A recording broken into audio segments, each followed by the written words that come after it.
Morning everyone, welcome to another Compliance Over Coffee. We've got a little bit of sunshine this morning, which is always gratefully received. This morning I wanted to talk to you about a social media post that I actually came across yesterday when I was scanning through social media, which I don't spend all day doing, but occasionally I will sit down and just see if there's any interesting posts. And there was one in another group, not one of my groups, I'm in a ton of groups, I guess all of you are as well. And what caught my attention was that some person had put up that they'd set up a sourcing business and they'd spent months on social media trying to find an investor to work with and couldn't, and were looking for advice in this group. And of course there were a ton of responses on there, and I'm not going into all of the responses or anything like that. And I sat down and thought about it, and I think I've talked about this before, but it's always a good thing to cover again, that a lot of sourcing agents have never bought a property themselves. They've never renovated a property themselves. They've never had responsibility for a property themselves, unless it's been a rental property potentially. So as a sourcing agent, we should all be sitting down and thinking, what is it that we bring to the table? What is it about what we do, what we can offer that would resonate with an investor? Now, you're not going to resonate with all investors. You're just not. They won't all want to work with you. And I think the problem is that when we start a business, and we all do this, and I've done this, we think our idea is the best thing since sliced bread. And we think immediately that we put something out there, there's going to be a ton of interest that comes back. And when that doesn't happen, your enthusiasm goes from here and hits the floor. And it happens to all of us. But what you have to sit down and think about is, what are you bringing to the table? What is it that you do that will add value to that investor? But moreover than that, what skill sets have you got? And on this particular post, what a lot of people were saying was, you need deals that you've done. You need to be able to get deals and sell them quickly. And some were talking about Rightmove, about Gumtree, about all sorts of different things. And whilst you can get rent-to-rent deals over the line pretty quickly, a sales deal is a whole different ballgame. A sale of a property at the moment, on average, takes 4.5 months. That's from the solicitor first seeing it to actually getting it over the line and completing. And that's if there are no issues that come up on surveys or anything else. It can take 6, 8, 10 months sometimes, dependent on the issues that come up. And I know that some of you will have experienced this, just as Tony and I have done. So getting deals over the line quickly isn't going to happen unless you've got a rent-to-rent deal. If you're doing a sale, it's not. We have to be realistic about it. But how do you attract investors?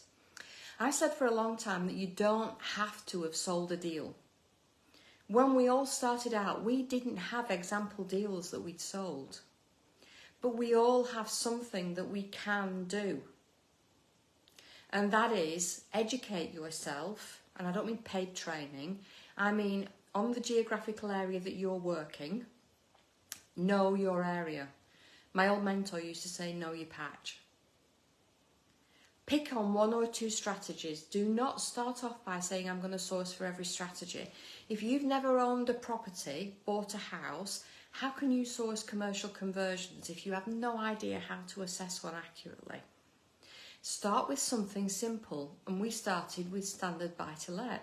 Are the people still investing in buy-to-let? Yeah, there are. But it has to be the right one that matches what they want.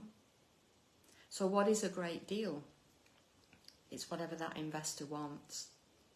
But you can start off by assessing properties. So have a look round on Rightmove and see what's for sale. Don't go wasting estate agents' time by booking viewings necessarily.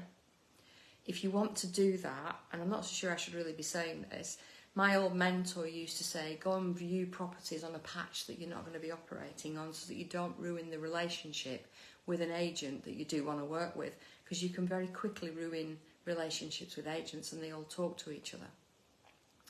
But do an assessment on paper of a deal. For a standard buy-to-let, or if you're focusing on serviced accommodation, do serviced accommodation, whatever floats your boat. And put that deal together and assess it as if you had an investor waiting for that information. Create a presentation. And do it again. And do this 3, 4, 5, maybe half a dozen times. Until you then have a folder, and I've written this down, of example deals.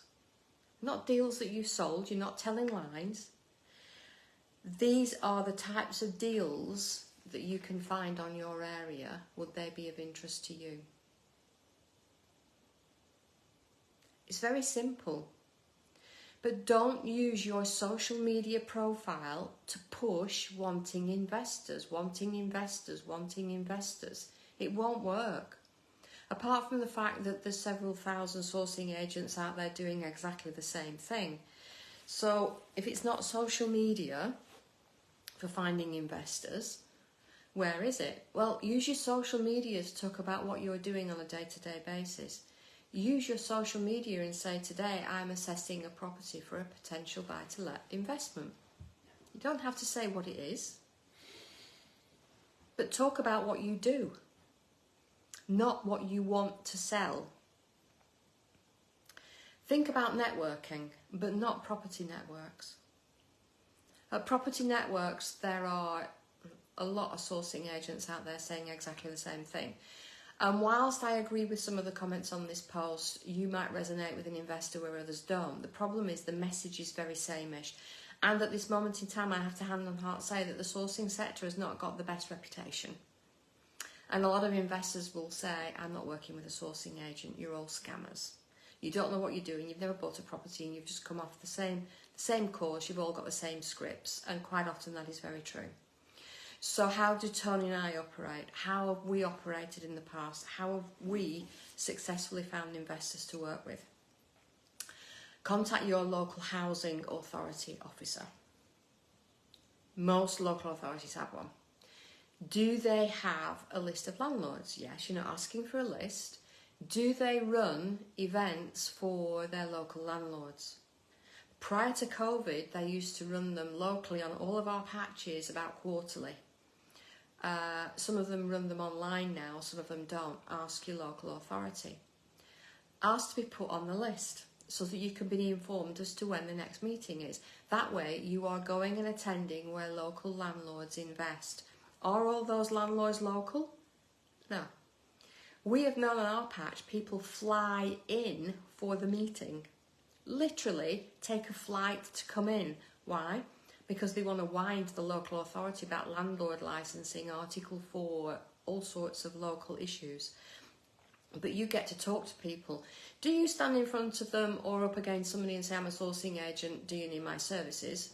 No. You say, I'm looking in the future to investing in the area, which is a sourcer. You come on board to source, to build up a cash pot, to invest. And I'm looking to chat with local investors and see what strategies are working for them, what isn't working. And I just want to talk to local landlords who are on the ground that do this and just find out a bit more information about what you're doing. So what are you up to? What strategy are you investing in? Are you selling? Are you buying? Is it working for you? Is it not? All sorts of questions that you can ask over a cup of coffee without selling sourcing services. And then say to them, is it okay if I stay in touch? Are you looking to increase your portfolio? Landlords are either looking to increase the portfolio or sell. Some of them might be static and having a think about it, but usually they fall into one of two categories. They're selling up and switching strategy or leaving, or they're increasing their portfolio. And you need to know both. But when you get the details, stay in touch with them. Don't just have a business card in a box. It's important that you follow up. These things take time. Someone on that post said it took them, I think it was 7 months to be able to get the first investor on board to work with, to build the relationship, to build the trust. and it takes time. One of the things, I'm chuckling now because I hated it at the time, but one of the things that Tony signed me up for was the local radio station business hour.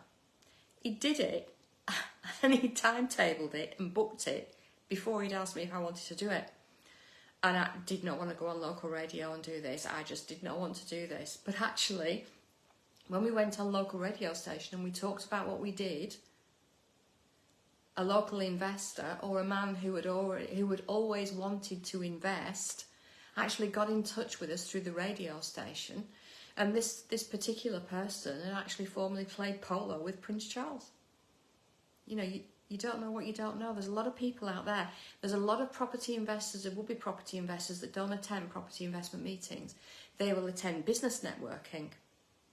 Try business networking and network at businesses. Tell them what you do, that you help property investors build portfolios. You don't have to do a sales pitch.